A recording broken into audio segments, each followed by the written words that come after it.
What simulations do for us in all the places that we use them is it allows a soldier or a leader to experience situations and to practice on those situations before you get there, before you have to be exposed to, for us, the harshness of combat. My name is Dan Parisi and I'm an Executive Vice President at BTS, a firm that specializes in using highly customized business simulations to develop corporate leaders. The purpose of today's interviews is to explore the value of using simulations in high-stakes learning environments. To me, the U.S. military represents the epitome of high-stakes learning environments where the quality of leadership development can literally have life and death consequences. My belief is that corporate leaders interested in the development of their own talent can learn a lot from how the U.S. military trains its officers. BTS only has experience in using simulations for corporate leadership development. In the brief conversations today with the General, we'll learn more about how the military is applying cutting-edge simulations, and we'll look at parallels with how BTS clients apply simulations in the corporate world. I'd like to start with a philosophical perspective, though, in my answer to why simulations are extremely important to developing senior corporate leaders. If you look at all areas of elite human performance, such as the military or even professional sports teams, they spend a disproportionate amount of time practicing.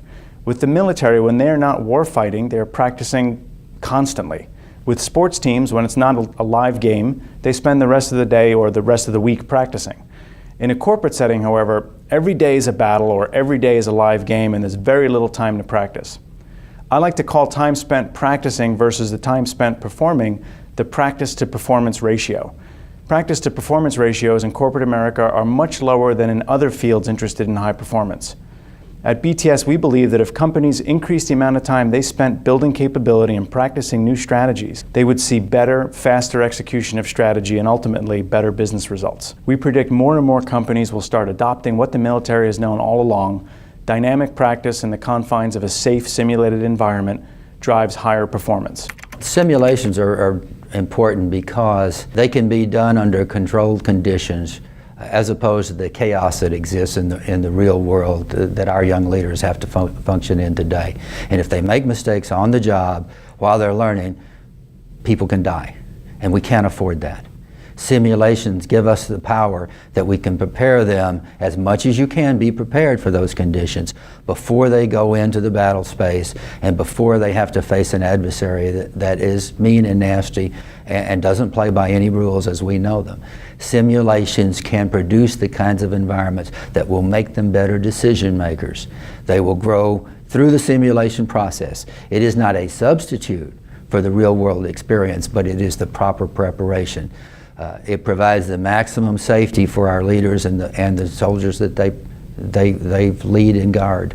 We all know that in a corporate environment, most learning happens on the job. There are even die-hard traditionalist line executives who believe that all learning should happen on the job because that's the best kind of training.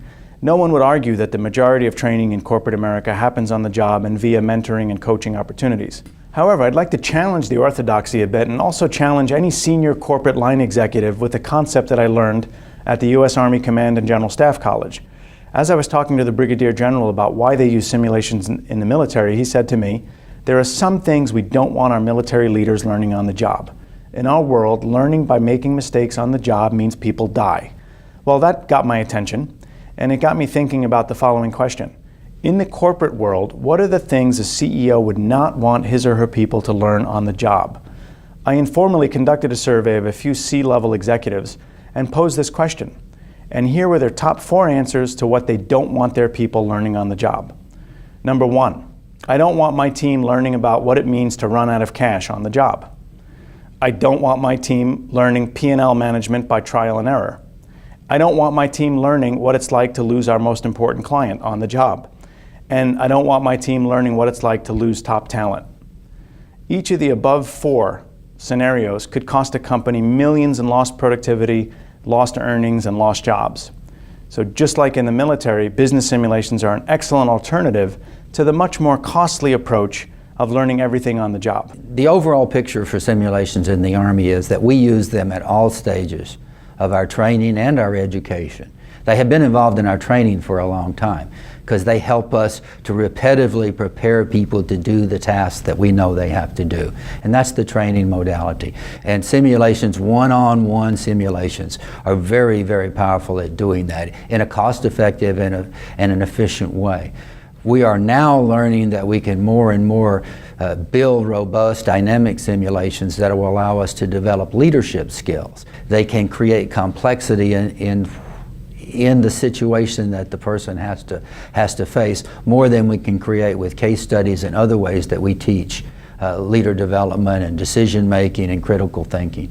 We're spending a tremendous amount of time now in the Army working at how you develop critical thinking and problem solving skills at lower and lower levels in the Army. And simulations are going to be a big part of that in all of our coursework, because they are powerful in being able to stress leaders without the complexity and the threats that we do in the natural environment that they have to work in. When the stakes are high, when leadership development is critical to an organization's success, when the operating environment is volatile, and when learning on the job is just too expensive, corporate America is just starting to discover what the U.S. military has known for the last few decades. Simulations and experiential learning are one of the most effective methods for increasing leadership performance and accelerating business results.